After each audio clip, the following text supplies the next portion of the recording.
Well, hi, Michael. Thank you for joining Now Boarding. We're super excited to have you on. So how did you get your start in careers and events? How did I start my career in events? Actually, I didn't even know events exist, but with some friends we decided to, because coming from hospitality, we thought that it's quite fun, and we Yeah. thought that yes, we're gonna start. But I had another business more in the AV and multimedia, and we thought it's very complementary, but there's lots of competition, so let's do it just for fun. And rapidly the company grew bigger than the other one, so it was quite unexpected. How long Awesome. ago did that start? This was back 22 years back. I was Wow. young and and energetic. What's your favorite city to throw an event in? To me, Bangkok is still a very vibrant city because the culture, the food, the vibes, the energy, the flexibility of creating really unprecedented entertainment and shows is just incredible, and the friendliness of the people is quite unique. So yes, I love Thailand, but Bangkok is really unique. I've never been there. I'm gonna have to go there sometime soon. You said that you lived in multiple different areas. Where's been your favorite place that you've lived? Well, different places at different times of my life. So as a child, I grew up in Africa, and this was just a dream childhood because I had lots of freedom to explore life, basically, to do crazy things with less rules and restrictions than what we have today. Then I came to Europe for university and studied hospitality. So it was also a very unique time as a Swiss coming back to Switzerland, but not knowing Switzerland was quite an experience. And then I worked in the Americas, in Asia, of course in Europe as well as in Africa. So every continent or every even country has its specific vibration, and I love to take the best out of each place and try to mix with the local traditions and people. And for example, today is the Chinese New Year in Asia, so this is a moment that is quite unique, very family oriented, lots of sharing, lots of caring, and I love these cultures. So yeah, everywhere has its Awesome. unique places and unique things. That's That's really awesome. great. So your business has grown. Can you give us just sort of an overview or concept of the size of your business and sort of the number of events that you throw and number of passengers that you might move around? Yeah, absolutely. Because by coincidence, I just asked my colleague last week how many events we did in 2025. We did exactly 399, so not 400, but 399 events around the planet. Of Wow. course, very small ones, but also pretty big ones. A few tens of thousands in congresses, conferences, in places like Finland, Kenya, Senegal, India, of course Singapore, and so on and so forth. So it really varies, and we like to support and follow our clients, and we like to build this relationship and this trust relationship with them. So I hope that they continue to be happy and that we can continue building this relationship, trustworthy relationship, which we seek for. I mean, we do events because we like to please. We don't do events because we Certainly the not because if they're easy. They're not I mean, easy. what we do is not rocket science. We just need to do it right, efficiently, with a smile, in the most safest environment. So this is also a strength. When you know multiple cultures, it's easier to welcome guests from different cultures and to try and address them in the best possible way, this definitely helps. What would you say is the hardest thing about throwing events, and then sort of how do you guys address that? Well, our lives are not always super easy because what we do seems easy, and the most challenging part is sometimes the fact that not everyone values the time and the skills that we have, because yes, it's not rocket science, but we cannot change every second minute or second hour or second day. The best is really to understand what we want to achieve, and then we can really advise and add value to the event. And this is where we love to be working with recurring events, because then we can really add value to what we did this year or last year. We understand the crowd. We can act in fact as really a consultant or advisor, and every year create a surprise, bring more smiles on people's faces, adapt and actually save costs, to be honest, because at the end of the day everyone wants to save costs. But if we could do our job, and it's funny because one of my colleagues just told me last month, after the year-end parties period, one client, which is quite demanding, wanted us to play this music and the other music at some point in time very specifically. And actually my colleague, without telling anybody, did what he wanted to do and what he thought was right. So he did not follow the instructions. And at the end of the event, the client finally said, actually, we should listen to you more because you know best what your job is all about. So this is a client we work with for over 5 years, but not always easy. But actually it's our job, and we have an expertise, we have different skills. And this is where, like if you would go to a consultant for, finance or building architecture, this is our job to architect and curate and create events. So yes, I think this is the most complex part, to get the attention without being arrogant and being friendly, because we are a service industry. Over the last 20 plus years, what would you say is the one thing that you have to step in and correct for clients the most? Maybe like an assumption that they get wrong, or something that they're going to do that could put their program in jeopardy or lead to overspending. What's that one thing that you've found over the years that you have to really flex that consultant muscle? That is not easy to answer, because we do so many different types of events, so from incentive trips to conferences or congresses. But I would say my biggest challenge is, but it's more of a personal, because it's my perception. My biggest frustration is to hear, we've been doing this for 10 or 20 years, so we're going to continue doing like this. So we all know that through the COVID period, we did a lot on virtual, we learned a lot, we rethought the events, and lucky enough, we were ready and we survived pretty okay.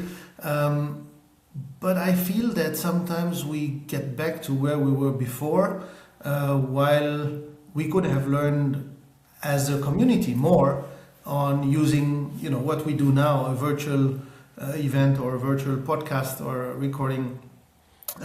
So, for example, to me, where we should tend to go to is hybrid events, but not like most of the people consider hybrid events.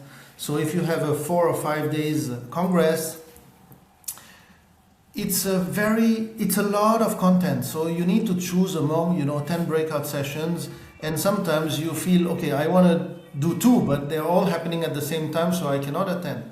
So my vision of a hybrid event would be, you have a few very important sessions on site. You allow more time for people to network, because this is the frustration we hear on most of these business events, where people come to network, but actually it's back to back to back sessions, so no time to network, and then everyone leaves.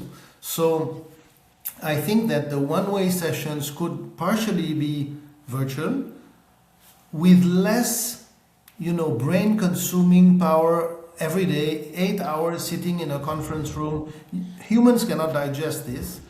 So spreading these information and sharing sessions throughout the year or throughout a couple of months, especially now in a world that changes so fast. So what is, if you have every second year congress, things have changed a lot over 2 years. So there are a few things that could be shared along the year to reconnect, to understand what are the new challenges, new technologies or whatnot that don't have to be necessarily done in a 3 day or 4 days compacted program to allow everyone to network. So this is what I would like to see more happening, but it's not my events. We deliver the client's events, so we also need to be super attentive. But we can advise, and with time, I think these elements will be taken into account with social responsibility, sustainability, less time, less budget. There are ways to do it, and we're happy to advise, of course. Okay, as a frequent conference attender, I have a controversial take that I want you to weigh in on. And you can just tell me that I'm crazy. But I've been to tons of events. I've sat in a lot of sessions, and I have a stance that I think is forming now that panels should not exist. Now, let me explain this. So I've watched tons of panels where there's a moderator and there's 3 people sitting on chairs, and they let everyone talk for 2 to 3 minutes on, certain questions. And I would say 9 out of 10 times, I feel like it's a general waste of time. And I think what ends up happening is that you get a bunch of people that they're just trying to agree with each other and play nice. And there's no friction, there's no tension. And I found that panel discussions are generally a waste of time. And the format lends to being very shallow on an information density because everyone's just given 60 seconds. And if I wanted to read about something for 60 seconds from an expert, I wouldn't have flown 2,000 miles to the conference. I'd just read their stupid blog or Substack or chat GPT'd it. I want people to be able to go in and show specific examples. So my hot take is panels should die. Is that totally crazy as someone's an event professional, or am I just overreacting and being overly sensitive? I fully understand your point of view. I also feel very often that the subjects are very superficial, if I may say so, because, fair enough, as you said, you don't have time, and sometimes, you just don't have time to dig. You need also the right moderator to be sharp, to understand the topic, and not just a generic moderator. And this makes the entire difference. But agreed. Where I do not agree with you, and I think this is the aim of this discussion, is that I like the interaction of panel discussions rather than a one-way speech. So my take would be make small, short, one-way discussions, those one-way sessions could be done remotely.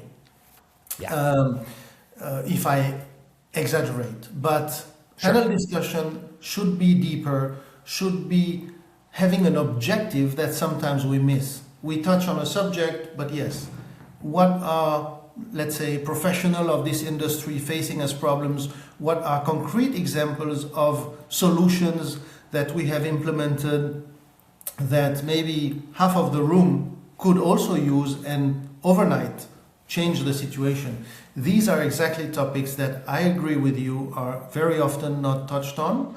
And again, we have developed our own virtual platform 10 years back, and we developed tools that allow not exactly to address this, but more interaction, allowing participants to ask questions before so we can address them. We also allow participants to matchmake because, again, we don't have time to always network sufficiently, but you can use the platform before, during, and after the event to connect with people or peers. And again, as humans, the problem is if I know the three of you, I will go and say hello to the three of you. We create a group. We usually spend half the Congress together. So if someone wants to talk to me, to Anna, or to Jason, it might be very difficult to, break a group and go and talk to this person. So these are benefits from using both, a platform and the on-site, because you can prepare your meeting. You can really get most out of a presence, because once you have met someone, the relationship is definitely different. So I still think panels should exist. I think they should be deeper, maybe longer. And there should be an objective. I mean, when we have a job, we need objectives, we need numbers, we need whatever. In a panel, we should try to do it this way as well. I hope Totally. you're Kelly. I'm totally with you there. So I actually agree with you. I think that the panel should be given, they should have a more like thoughtful construction of the guests and the topics. I will give a shout out to Corey Gardner. He does this thing called the Family Meeting, and it's a closed door one-day conference, and it's for travel professionals, and there's no members of the media. There's no one outside that could like report. And the general gist of it, like what happens in the room stays in the room. And what he typically does is he'll have a topic, and then he'll have one or two people on both sides of like the argument, and they go back and forth. And it's very cool. And honestly, I will say this, Corey's one-day conference, I've gotten more value on his one-day conference than I did attending like the last 5 years of conferences and maybe going to like 20, 30 events, because people went very specific. Like they went like, hey, when someone sells an airline ticket on X, how much money is made and who makes the money at different parts of the value chain. I feel like that on the event circuit, a lot of times people will speak in like platitudes and niceties, and they'll keep things at a very general high level. And to me, it's so boring. And I'm like, oh, it's like, dude, give me something specific. Like, I'll give you like a good case example. I went to a marketing one, and they were talking about like campaign optimization. And I was like, okay, show me the back end of your LinkedIn ads manager. Like show me what, and then pull up the creative that performed better than the other one. And then let's talk about why video A that was vertical did better in video B, and the length and the construction and the hook. Like that's what I want if I'm going to do something in person. If you talk to me and you use buzzwords and you talk at a very high level, I'm so bored of it. And I'm like, so this is my call to arms of like, if you're designing content at a conference, like get into the weeds with people, especially with AI, where like general information is now going to be accessible on the internet. You have to assume that everyone that you talk with has perfect general information. So the only thing that sets people apart in the future is going to be very specific niche things that your taste comes into question or your judgment. But I don't know. This is just my own little rant. Thank you for coming to my TED Talk. But it's just something that I'm passionate about. And I've been to so many. I'm like, oh my God. Like, and great companies too. Like I went to something that Google put on. I was bored beyond belief. I was like, this is so general. Like, show me the details. I want the nitty gritty. So Yeah, but anyway, I think we're on the same page. when it's commercial, I mean, one of the aim that could be the background of it is you learn that it's possible to do, then you will call me back for me to do it and sell a service. Totally. Yeah. But I think that you touched on a very important point. As we all know now, AI is changing the game, and if you take the notes of a session or a transcript and you ask AI how to solve this issue or give you examples, the tools will do. Yet it will make the content less relevant as well. So we need to be conscious about it, and the people who organize the content and the session need to integrate maybe AI tools, and I mean surely AI tools as well. So yes, definitely to make it more relevant. What's the most unique thing that you've seen executed at a conference? Okay, the most amazing team building that I did, it's not a conference, but this one I will remember forever, is that we were in the mountains in winter and the mission was to bring a team together of 350 people and have fun from lunch to midnight. This was the mission. So we brought them to the mountains, and at the sun, after some games and coffees and whatnot, the usual almost, we went with a ski lift, went on top of a mountain, sunset with torches, and the 350 colleagues of a MNC played the drums at minus 13 degrees for 1 hour. And Oh my God. everyone had white gloves. The scenery, the atmosphere was unbelievable. Really, the energy there with the vibrations of music and you know drums, 300 drums. But everyone thought I'm totally crazy to organize this. But I think, okay, the CEO of the company at the time told me, you know, this is an injection of motivation for the next couple of months, and people did not want to leave. So my challenge was to bring people back home at midnight because this was my mission. So it was amazing. People were dancing after that on the tables, like, you know, very corporate, it was very unique. And this is, to me, the best experience on an event I had. Wow. Because That's cool. That's because awesome. it is, how can I say, it was very simple, it was genuine, it was connecting human with in a very simple way. So sometimes it also reminds me that sometimes you can do the most amazing luxury, expensive, but you need still to be able to connect people and to have a sense, to have emotions, because we're all emotional people with our different emotions, but this is how we connect, I feel. Literally marching to the same drum beat. I love it. Exactly. But I love that. maybe this is something I brought from my African childhood, but Yeah. yes, drum beat, vibration is how we function. Yeah. Amazing. That's awesome. great. We are 80% made of water, I think, something like this, and water vibrates, yeah? That's right. One more question. What was the number one thing that you think can like turn an event completely sideways? Oh, there are many things. Flights. I mean, for us, our own thing is like when there's a mass cancellation, you know, and there's weather, and all of a sudden Exactly. 50 people were coming from New York and now they're not going to be there, and that's 1/3 of the company. That's one that stings. Yeah, that's one that we see. I mean, just in our small world. Yes, we had this with a volcano, for example. So all flights were cancelled, and there's not much you can do. I had also a power failure. Again, I learned, and I was talking to the speaker who was on stage, who told me from that day, when I go on stage, I'm ready to speak for 15 minutes without slides, because anything can happen. This was quite a few years back, where we had still the projectors that had to cool down and then start again. So it takes about 10 to 15 minutes with the power failure and whatnot. So these are things that you learn and that you need as an event organizer to anticipate, even though you're not on stage. But what can bring events down is now it's all the changes in our world. You know, stability is not as it was before.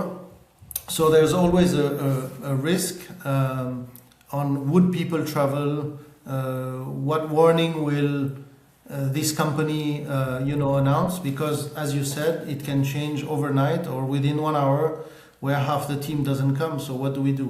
And this is where the platform we developed, I mean, is just is able to integrate people within minutes, either on site or virtually. And we don't want to exclude people who cannot join an event for travel reasons, for money reasons, because my view is that any remote, not rich person should be able to access content of a session for his own, development and growth. And this is what we should also be caring for. Amazing. Yeah, that's great. Well, I know that we're running up on time. I wanted to say thank you so much for spending time with us. It was really great to talk with you and to meet you. And hopefully we get to work with you in the future. I know that we have a bunch of stuff and I think our paths will intersect, but I appreciate you. And just in closing, if people wanted to get in touch with you after they listen to this, how do they do so? Thank you for having me. Thank you for reaching out, Anna. Great connecting and discussing, and yes, with great pleasure continuing. If anyone wants to reach me, the company, this is the background, it's upside down, but the company logo is Planet Suisse. We have different activities, but my name is Michel Huguenin. You can reach me on LinkedIn, Michel Huguenin, or my email is michel.huguenin, not easy, Huguenin, @planetsuisse.com, and I'd be happy to connect and exchange and of course meet somewhere in the world during respective trips, yours or mine, with pleasure. Awesome. Well, thank you, and we'll talk soon.